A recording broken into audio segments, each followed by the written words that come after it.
Good evening, everyone. Welcome to tonight's program. I'm Kelly Wright, and I'm so glad you could join us. And we're going to be talking about all things as it relates to the COVID-19 pandemic.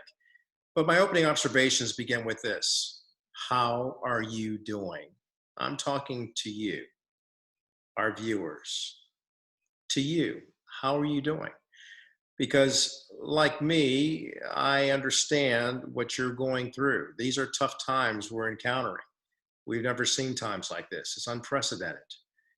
And some of us are feeling a little low in spirit. And then some of us are feeling, well, we can get through this. And you're right, we can get through this if we allow hope to prevail. Faith, hope, and love will sustain us, but we must work at this together. So I just truly want to know how you're doing to let you know that on this program, we care about you. And those are my opening observations.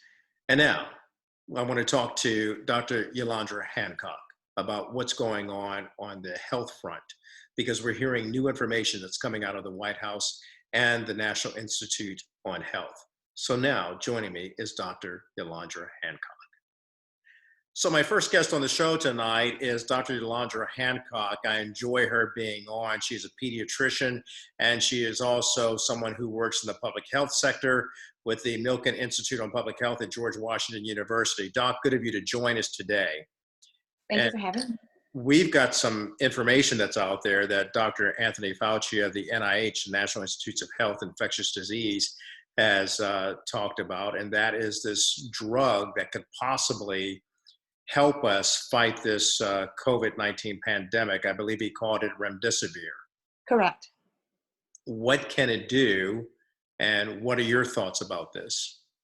So there was a recent report that was released just yesterday demonstrating that remdesivir was actually able to cut down the length of time that people experience symptoms by about 4 days, a statistically significant difference in how fast people recover from the COVID-19 infection. But the challenge with remdesivir is that it did not show statistical significance in terms of mortality. What we call the p-value in public health was not significant in that way. It's reassuring and promising in that we can actually diminish the length of time that people experience COVID-19 symptoms, but it certainly does not speak to a cure. There's another study that's out there from the Oxford University in the UK in London, whereby they're stating that they could conceivably see having a vaccine by September. They were stating that they had used this drug that in monkeys initially, now they're preparing to test it on 6,000 people. Is that premature, or is there some hope there? I would say that it's premature. We know that most vaccines that are studied take up to years to be tested and then pushed out to the public. We do not want to skip steps in a hurry to try to provide a vaccine for the general population. Even if it is an effective vaccine, you have to also think about public perception. People at this point in time in 2020 are already skeptical of the vaccines that we've had in existence since before I was born.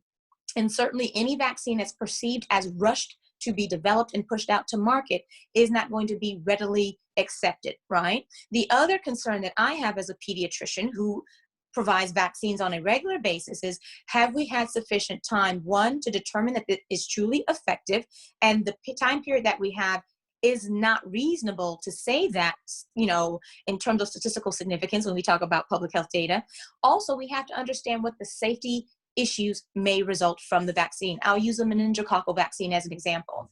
The meningococcal vaccine was pushed out in the mid-2000s. The initial vaccine was actually associated with something called Guillain-Barré syndrome, a temporary neurological disorder that can impair a person's ability not just to walk, but to breathe. The product was taken off the market, reevaluated, retested, and then pushed back out to the market, and is now safe. I want to make sure that viewers understand that it is now a safe vaccine to receive, but that required at least a year of it being out for us to observe that impact. Having 6,000 people is, one, not sufficient. Two, the length of time is not sufficient to truly be able to speak to efficacy or safety. We don't want to skip steps. I want to ask you about the testing situation.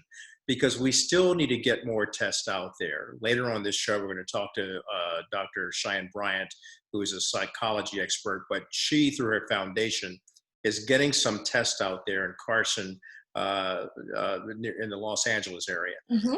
And that's good. We'll hear from her. But the point of the matter is that's from an individual. Don't we need a lot more? I mean, the president was talking about administering 5 million tests a day. And then we found out through a member of his health team, that's unlikely. Right, right. We definitely need to do more testing. Studies have shown that we need to do about 10% of our population needs to be tested in order for us to have a clear understanding of the penetrance of the COVID-19 infection. Last calculated, we were at somewhere between 1 and 2% of our population, and that's really based on each state. Clearly, not all states are doing a lot of testing because they may not necessarily be impacted, or at least perceived to be impacted because they're not doing testing. Here in our state, in the state of Maryland, our governor was able to acquire over 500,000 tests. And based on information that I received, Prince George's County is receiving at least 90,000 plus of those testing kits, right? The population of Prince George's County is nearly 1 million, if not over that. That's 10% of our population being able to be tested, depending on how well the testing is rolled out. We have to do more testing in order to have a clear understanding of who's infected, who's at risk, and then what we need to do about it in terms of self-isolation. There are also concerns about the antibody test. So there are questions about whether or not we should do antibody testing. And does the presence of antibodies confer immunity? We still don't know. So we also don't want to give people a false sense of hope that if they test positive for the antibodies, that means that they're protected between now and the next COVID-19 season. That question still remains to be answered. Doc, we'll end it there. I appreciate you so much and love what you had to say. And certainly we need to be cognizant of the fact of what you and so many doctors go through and trying to help us get through this. It's quite difficult for each and every one of you, especially when doctors are at their wits' end and trying to save lives and risking their own life at the same time. Yeah. Thank you, Dr. Yolanda Hancock, who comes on this program so often, and she's always welcome here. Bless you. You too. All right, the Kelly Wright Show continues after this.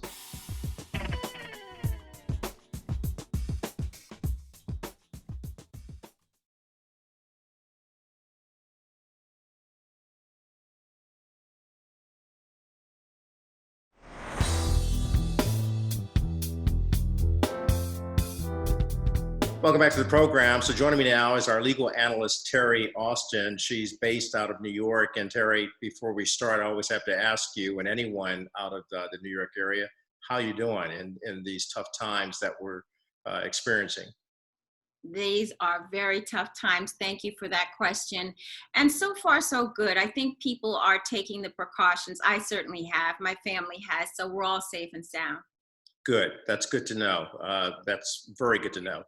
So some of the things that we want to talk about today would be the Goldman Sachs report on COVID-19 and the impact that it's having on small business. Because as you know, small business is very key to America's economy. And even within the African-American community where there are a lot of entrepreneurs and small business owners. So I want to ask you a question about Goldman Sachs recently completing its report on the impact of COVID-19 on small businesses. What are the general conclusions of that report?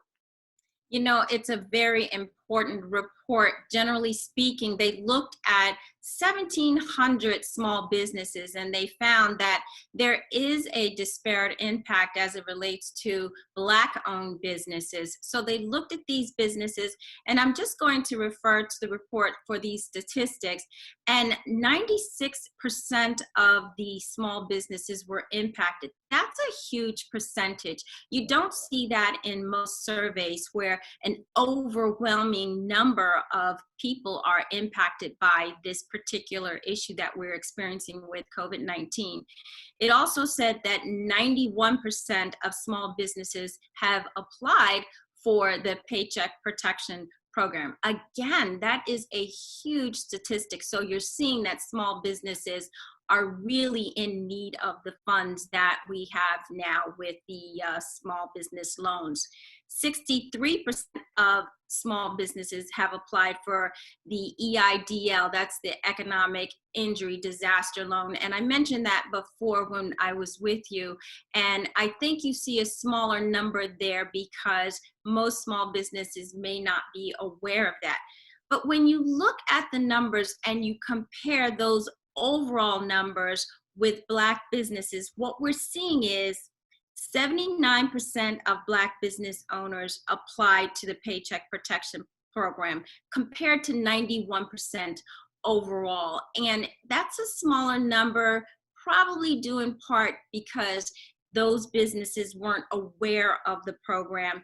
But here's what's more interesting. 44% of Black business owners say their personal finances have been greatly impacted.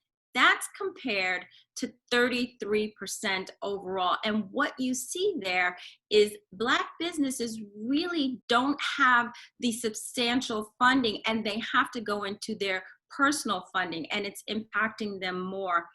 26% of Black business owners have less than 1 month of cash reserves compared to 17% overall.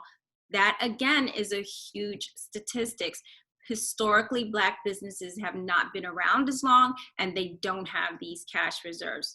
And the final number that I think is very important, 40% of Black business owners have been approved for the PPP program compared to 52% overall.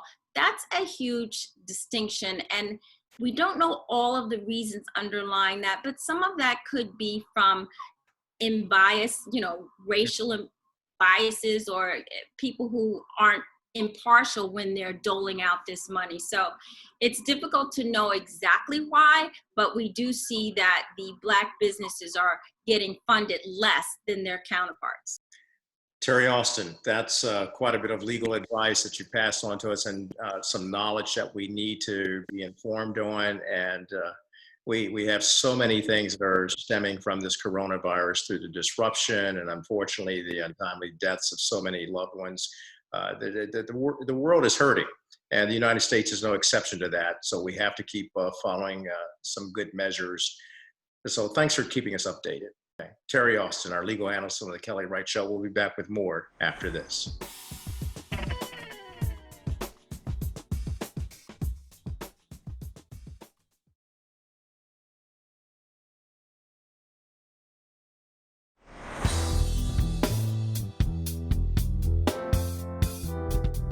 So welcome back to the program. On with me now is Jordan Awoye, and believe it or not, he is 27 years old. He is the managing partner of Awoye Capital, LLC, based there in the New York City area. And Jordan has a phenomenal background. He has an entrepreneurial spirit, but he's also someone who's well-versed as a certified financial planner on how to help all of us manage our money or the lack thereof due to this disruption from the COVID-19 pandemic. So Jordan, it's good of you to join us. I want to ask you first, how are you doing, man? You're in New York City. How are things there for you? I mean, all things considering, New York is the bed for all of this, but we are on the outskirts in Long Island trying to social distance and stay safe and do as much as we can from home. Yeah, I'm glad you're safe and well and doing the best that you can from home. So you're reaching out to so many people right now who are worried about investments or helping them uncover and discover how they can have investments and protect their finances during this time that's unprecedented. How are you doing that? I mean, the reality is the first thing you need to take care of is the mind and the emotions. I mean, this was a very abrupt thing that happened that caught a lot of people off guard from a preparation standpoint, financially, emotionally, in terms of housing and settings. So first things first, you want to make sure people are all right. They're thinking about this the right way. But once you have that, you really want to make sure people understand what's happening and the fact that this has happened before, not necessarily a pandemic, so to speak, but a downturn, market recession, a crash, things of that nature. So you deal with it the same way in terms of preparation, how you go about putting your money away, and making sure the psychology aspect is stable and not erratic, so to speak. So what are your suggestions on how we should do that? Well, first things first, you need to look at your budget. All right, you need to look at what money is coming in, what money is going out on a consistent basis, and once you balance that, that's the lifeline of how to make it through something like this. So after you figure out how much money is coming in and how much money is going out, hopefully in a great world you have a surplus, or you have some extra dollars, and at that point, that surplus that you have, once you take care of your fixed expenses, because at this point, discretionary expenses have been minimalized. You can't go out, you're not traveling, not going to the movies, gas. So your fixed expenses in regards to rent, food, taking care of utilities, those are like magnified. Those are the only thing you should worry about. Once you get that down pack and you could pay for that, at that point you need to take care of the long term in terms of, we don't know how long this is going to last. We don't know about stability for a lot of people's occupations and jobs. So you need to make sure you have some good savings just in case we go left or right. Hey, you hear that, America? This young 27-year-old giving us some sound advice about the golden goose, and if we do it right, we can lay that golden egg. 27, man, how did you get to this point? I love it. Blessings, man. First thing I would just say is mom. She's my rock, my supporting staff, and she pushed me to do everything. And at that point, she's been working since 5 a.m. since I was a baby boy, and I've done the same. So that's really it. Ex-basketball player, and try to keep that work ethic as high as possible, and keep faith high and be a good person. And that's it. That's all I live by. Jordan, it's phenomenal to see what you're doing. Come back on, please. Your advice is so precious to each and every one of us if we're really listening with an understanding ear and mind. Appreciate you, man. Jordan Awoye, managing partner of Awoye Capital. Check him out. Yes, I appreciate it, Kelly. Thank you so much for having me. Google us, Awoye Capital. Social media is Jordan Awoye, the Instagram, the Twitters. Just trying to give as much knowledge to the people as we can and make sure, especially millennials, the culture, they take advantage and know what's going on, because a lot of us aren't necessarily seeing that this is an opportunity to grow. Absolutely. Okay. Well said, my friend. Good to have you on. We'll see you soon. God bless. Stay safe. Stay safe, Kelly. Thank you. Back with more of the Kelly Wright Show after this.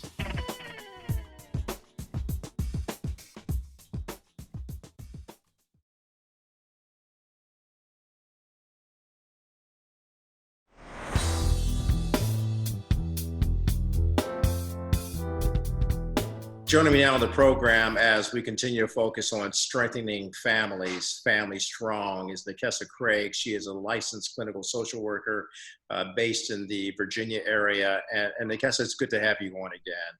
Thank you. And, we're still going through this COVID-19 pandemic. It hasn't changed in the past couple of days we've talked about, except that Dr. Anthony Fauci has stated there might be some glimmer of hope due to a new drug that can be possibly used for treating this virus. But nevertheless, within the family framework right now, we're dealing with the here and now. What's your best advice to those families who find themselves struggling with their children and explaining COVID-19? That's a great topic. And even in this time, it's really hard to find a family who's not in that situation, especially when you wake up and you hear that there are more than 30 million Americans who are unemployed. So it's hard, if it's not even you, to not know someone who's in that situation.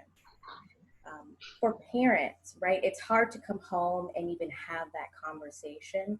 But I think it's important to just take a beat and really sit down and make sure you're calm when you're having that conversation.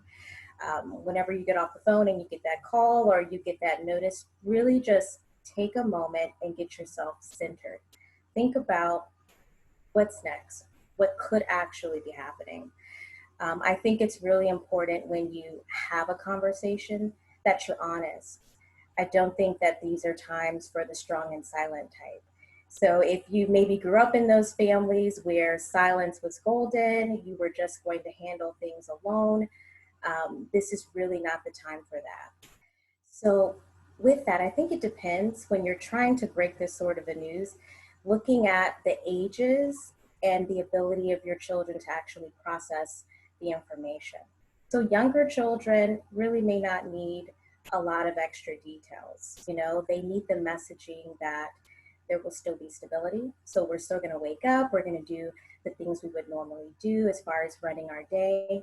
And they need reassurance, you know, knowing that they're okay, you're okay, etc. With older kids, you may actually need to express more details. And if you have to, I think it's really good to be specific if you can foresee some of the changes that might need to happen for them so that they can start to like wrap their minds around the changes. How do we best pursue having some good, memorable, pleasurable moments at home with our families? I think that's so important. I try to encourage the folks that I work with, and even in our personal life, to not really underestimate the power of just laughter and joy, pleasure, right? And I think it's important to not really make that something that you have to work towards, but it's just something that we inherently get to experience as humans. So if you're not in a space of crisis, or if you're willing to take yourself out of that crisis, focus on what really matters, which is the connection. Because at the end of the day, if you don't have the things, you don't still have the budget that you used to, all you really do have is the love and the connection. And so I say, make it impromptu or make it intentional. Do what really works for your family culture, but be intentional about it and be consistent with it. Don't let weeks go by before you decide to sit down and really just talk, really just play a game. And it's important if you have kids, they like to be helpers. Let them help, let them choose the game, let them choose the song, but make it something where everyone can just really be themselves in those moments. I love that. You know, laughter is good for the soul, and a merry heart is good medicine for the bones. So let's keep on smiling, keep on laughing. Natessa Craig, licensed clinical social worker there in Virginia. I know you're under lockdown for a long time, just as we are here in Maryland. But I do thank you for your advice, and you've got to come back on. Let's keep making the family stronger in these times that could really cause a family to get weak. But you're here to help strengthen our families. I appreciate you for that. Absolutely. Thank you for having me. All right. We'll be back with more after this.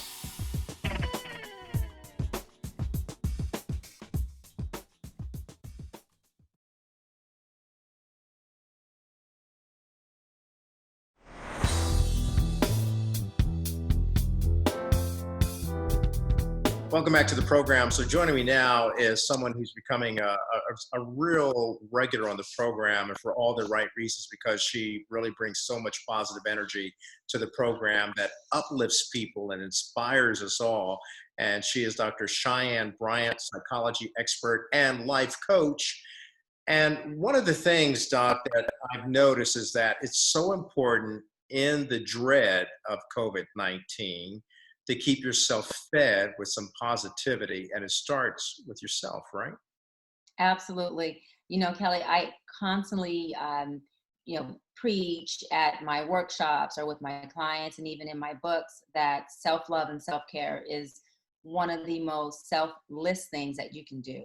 It starts with self. And so, even, as we kind of chatted about earlier on, I make sure that I get dressed throughout the day. Yeah. When I work out throughout the day, I still put on my matching workout outfits, and it's for me. It's so that I can feel good within myself, because doing that self-care, it really does shift, your feel good. And then it builds and it empowers you to actually do more. It's very interesting. I even make my bed every single morning. And sometimes my mom will say, because, my mom lives with me, I'm her caretaker. She'll say, why do you make your bed up every morning? You're not going anywhere. I say, Mom, because, it sets the momentum for my day. If I can make my bed up, it motivates me to continue to do things throughout the day in my same regular routine that I'm used to doing it in. And then it also exercises your discipline, which we have to keep through this COVID, because when we go back to normalcy, it's really challenging to implement the discipline that you thought you had, and then you lose it because you're like, well, I don't have to do it, or I have nowhere to go. Discipline is something that's a muscle that can be very challenging to rebuild. And so we got to keep that discipline and keep things going. I like everything you said right there because it really shows us that you're a life coach who coaches your own life. And, you know, it can be said that we are to love our neighbors as we love ourselves. But if we look in the mirror and we don't like who we see, it's going to be very hard to love that neighbor like they should be loved. So I just love the fact that you pass that out to us because we do need to practice that for men and women and children.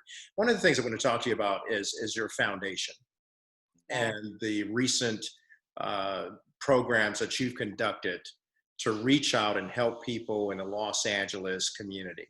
Because we know that's a community of 10 million plus people.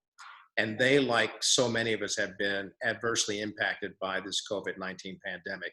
What is the Dr. Cheyenne Bryant Foundation doing to help people with food, with lifting them up in terms of their despair? Absolutely. You know, Kelly, I'm so excited that you mentioned that because we also have partnered up and we got some new stuff going on. But before I get into that, I'll talk about what we have been doing here at the Dr. Bryant Foundation. So we provided $100,000 worth of gift cards to our community.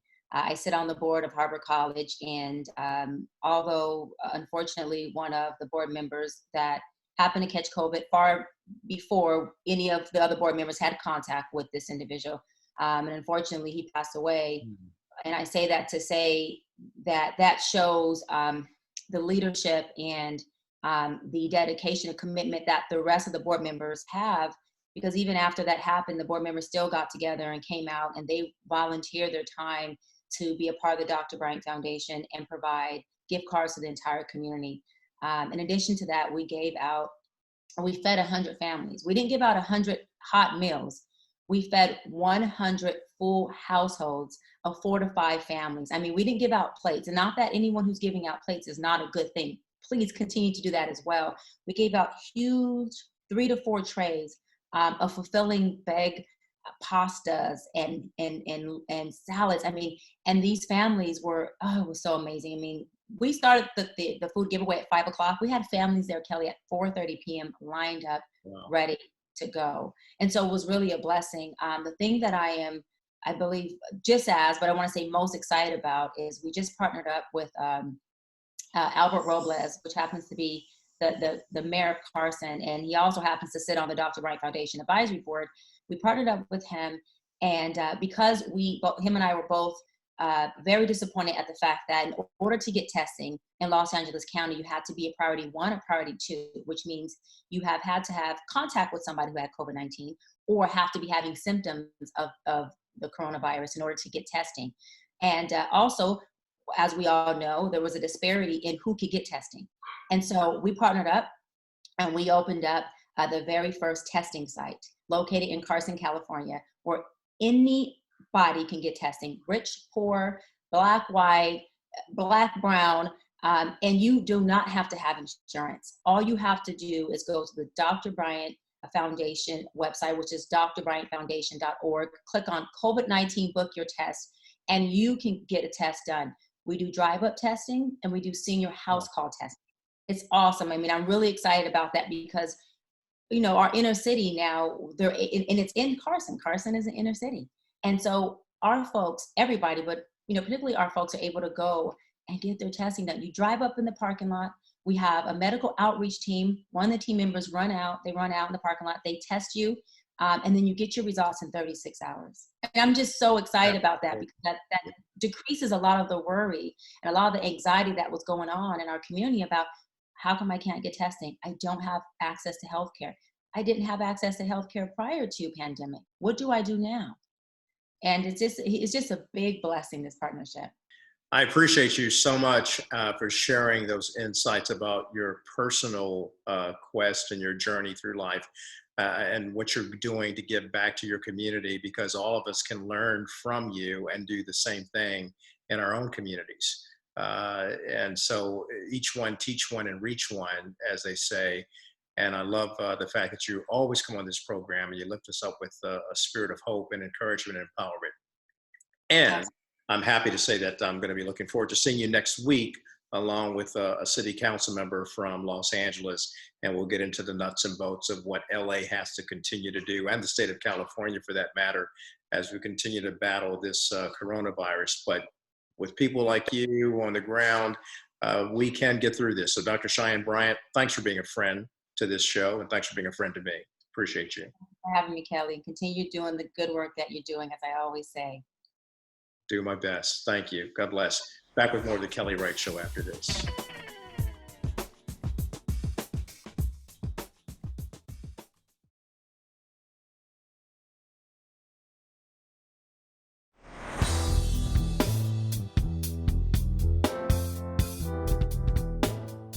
Welcome back to the program. I'm so delighted to introduce my next guest. He is Dr. James A. Forbes, and I should point out some of his long list of great accomplishments.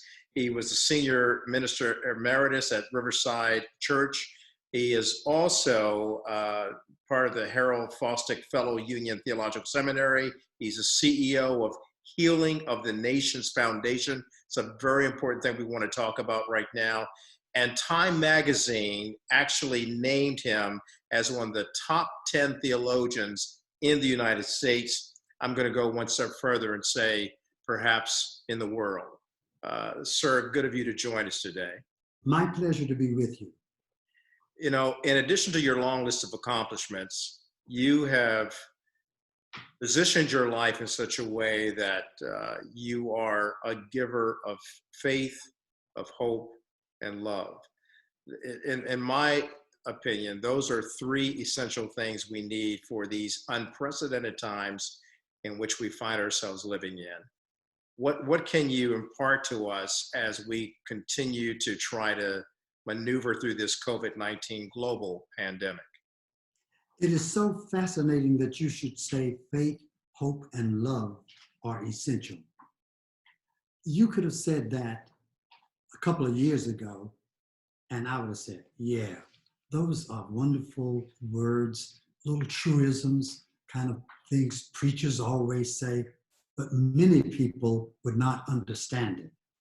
Now that we're in the midst of this pandemic, it begins to make a little more sense. For an example, this virus, which is invisible, we can't see it. We do not even know all of the symptoms related to it. In fact, some people can have the problematics without even the symptomatology. Here we are now. Here is a virus that is threatening all of civilization. It is now very clear that if we don't learn how to be thoughtful about the conditions of others, if we do not learn the meaning of mutuality that Dr. King said so much about, if we don't really begin to understand the African proverb, I am because we are, then we may cease to be.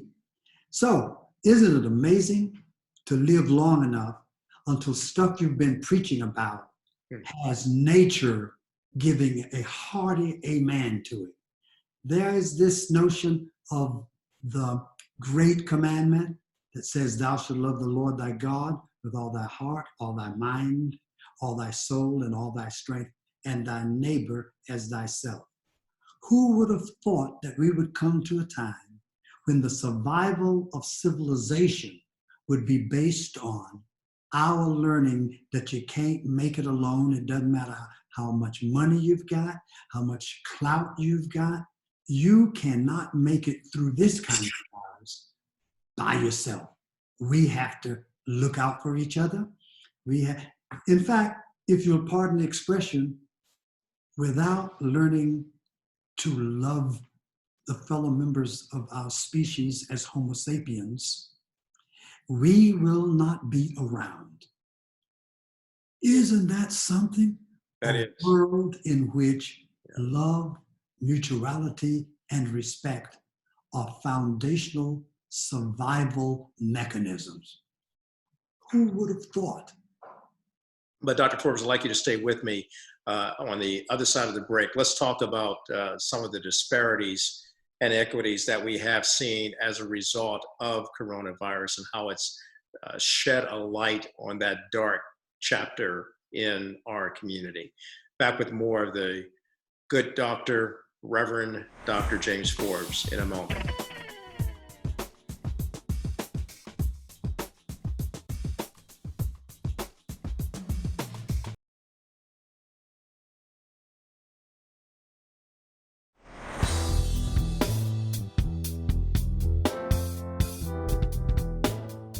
Welcome back to the program. I'm talking to Reverend Dr. James Forbes.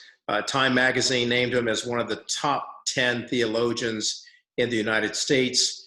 He has a global perspective that's based on and grounded in his faith, his hope, and his love.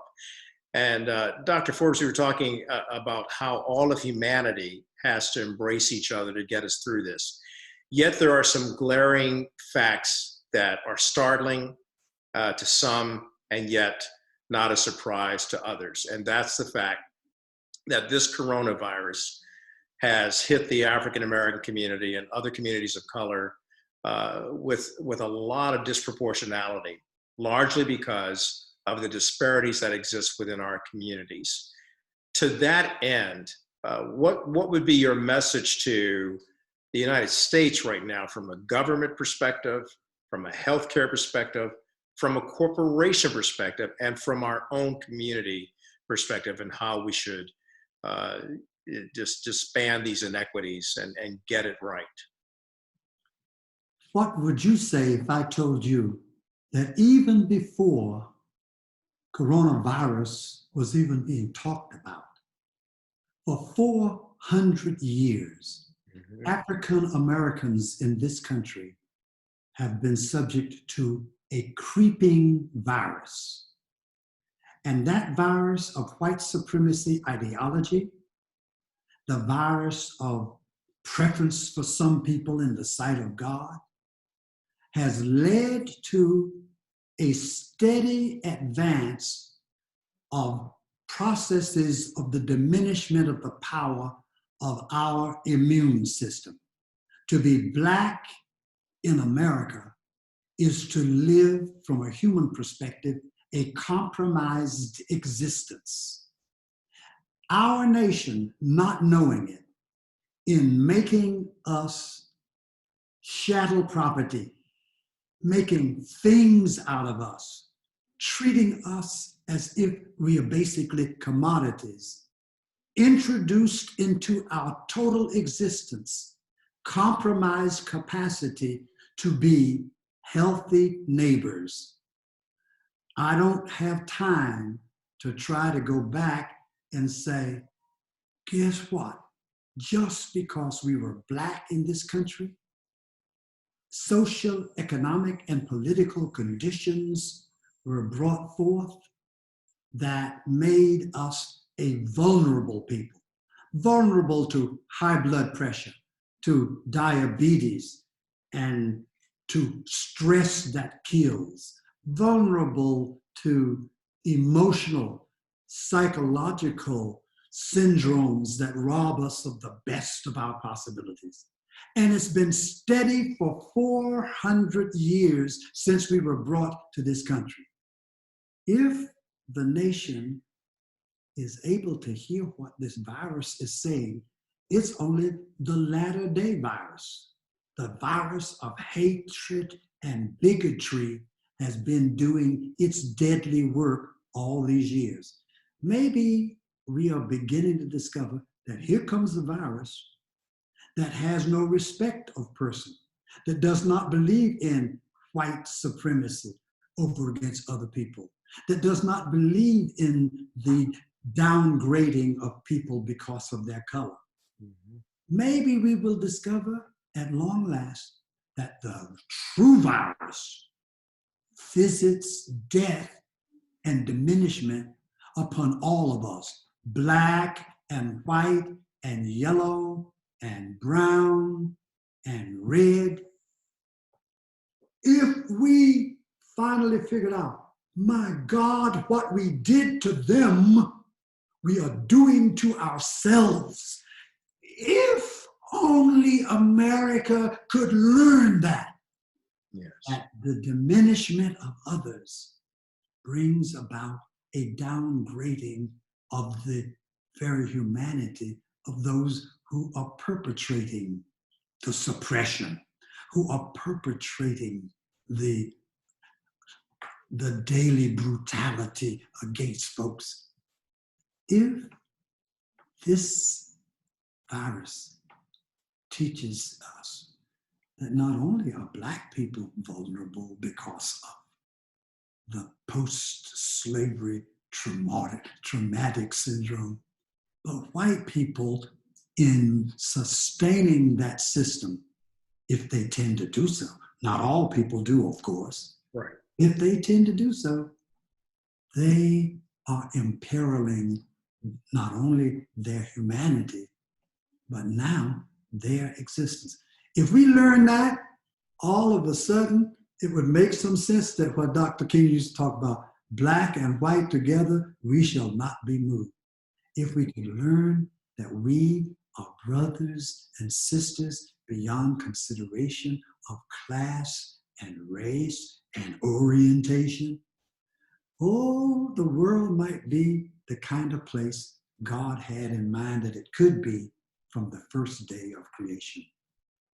You, my friend, my big brother, I just love what you're doing, and you've touched me, and hopefully you've touched our viewers as well with a lot of good, strong advice that's deeply rooted and grounded in God's perspective on His creation, and that's us. It's about time we start paying attention who created us and forget about all of these titles that we carry. Reverend Dr. James Forbes, I thank you so much, sir. I'm honored to have you on the show. My privilege to be with you. All right. God bless you. We'll be back with more of the program after this.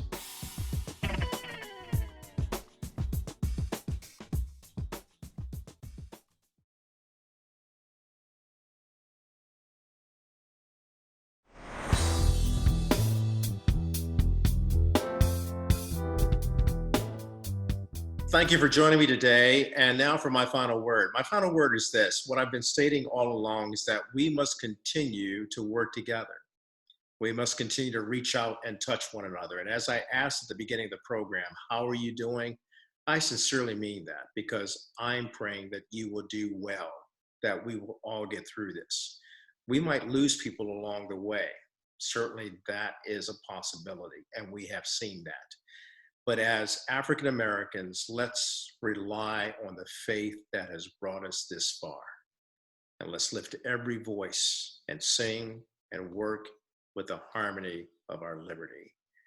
I leave you now, hopefully with the fact that you've been righted, ignited, and united to keep spreading love, freedom, and peace. And here's the song, Take a Look Around. God bless you. Good night.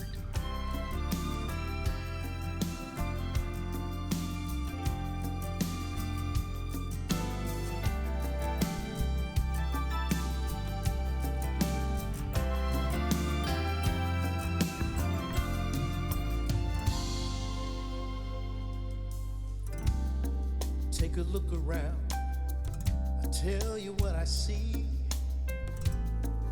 I see a world filled with war and poverty. Take a look around, I'll tell you what I see. I see a world filled with pain and misery. Take a look around, I'll tell you what I see. I see a world filled with race and bigotry. Take a look around, I'll tell you what I see. I see a world filled with hate and hostility. So in the streets we cry, 'cause our babies die from all the guns and the violence. And we lift our hands and raise our